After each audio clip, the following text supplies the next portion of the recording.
freeway is literally on fire. Tonight on Connecticut's news station, a deadly and fiery crash on our state's largest bridge.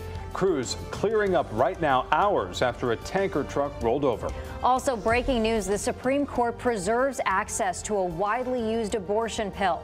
Find out why tonight's order isn't the end of the legal battle. And a 12-year-old girl is shot and killed in a drive-by shooting in one Connecticut city. Hear how leaders are trying to stop gun violence. Now at 10, this is Fox 61, Connecticut's news station. And we begin tonight with cleanup underway after a deadly and fiery crash on our state's largest bridge.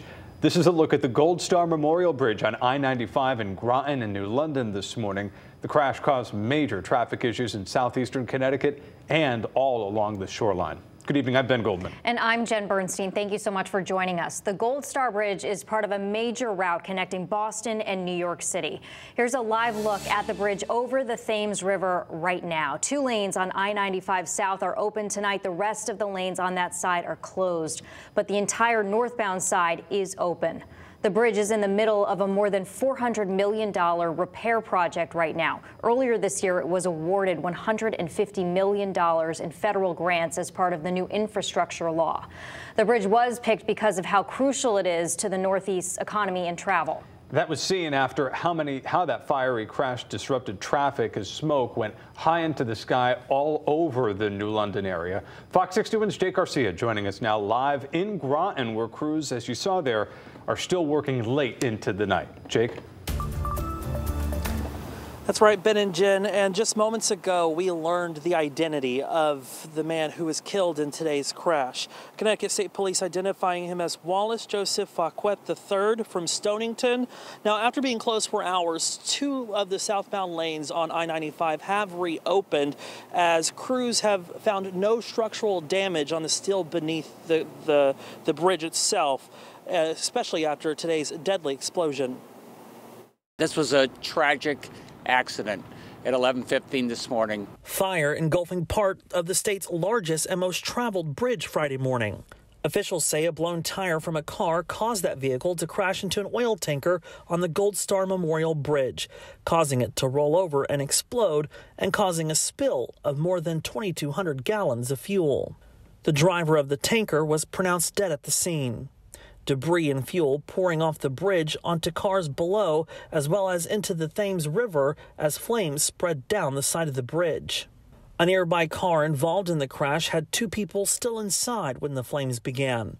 Off-duty New London police officer Lieutenant Cornelius Rogers was driving by along Interstate 95 just after the crash. I see a gentleman running with a cell phone towards a car that I could tell immediately there was a car accident. The gentleman opened the door in the car and she's screaming, "My father, get my father, get my father." I look in the car. I guess my training experience kicked in. Lieutenant Rogers ran to the other side of the car to try and pull the man out to safety. I could tell his leg was kind of pinned due to the damage, and I had to make a decision if I was going to leave him there or pull him out. But then I started to notice that the flames were getting closer. He decides to pull the man to safety with the help of 2 others who sprang into action to help. Without them, I wouldn't have been able to drag this gentleman approximately 200 yards away from the vehicle as it was about to be engulfed in flames. So they should be also recognized. The only difference between me and those 2 gentlemen is I wear a badge and a uniform. And from our vantage point tonight, we have been able to see work continuing on the bridge at this very hour. And as some lanes have reopened, the pedestrian crossing remains closed. Live in Groton, Jake Garcia, Fox 61, Connecticut's news station. Jake, thank you. We are also following breaking news about another deadly crash just about an hour after the Gold Star wreck and not too far away in Waterford. State police say it happened in the connector between I-395 and Route 32 just before 1 o'clock this afternoon. Troopers say that David McElroy of Danielson failed to stop due to traffic ahead, crashed into a truck, and then went into the center median. McElroy was rushed to the hospital where he was pronounced dead. Troopers are investigating this crash. Our coverage of this major crash on the Gold Star Memorial Bridge will continue on the news at 10 tonight. For more details and updates, be sure to download the free Fox 61 News app or go to fox61.com. Also breaking right now, another wild scene on the roads tonight. This is live look on I-84 West in Manchester, where a tractor trailer has flipped over, causing a massive backup on the highway. You can see that tractor trailer has broken through the guardrail right there and is sitting on the grassy area that slopes down to the road beneath. Here's another angle of the crash. 5 lanes of traffic are shut down between exits 60 and 61. Only 1 lane of traffic is squeezing by. We are working to get more information on this crash and any possible injuries. We will, of course, keep you updated. When it rains, it pours. Busy night on the roads. We are following more breaking news tonight as the Supreme Court is extending access to a widely used drug in the most common method of abortion. The justices are rejecting restrictions by lower courts while a lawsuit continues revolving around the drug mifepristone. Fox 61's Brent Harden joins us live in the Breaking News Center right now to explain what the Supreme Court decided this evening. Brent. Jen and Ben, the justices granted emergency requests from the Biden administration and from the drugs manufacturer. The court's action will likely leave access to mifepristone unchanged, at least into next year. Now, mifepristone has been approved by the FDA since 2000, and more than 5 million people have used it.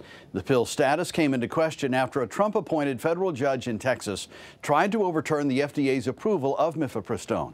While a full vote breakdown was not released in tonight's order, Justices Samuel Alito and Clarence Thomas voted to allow restrictions to go into effect. Both justices were among those who voted to overturn Roe v. Wade last year. No other justices commented on tonight's order.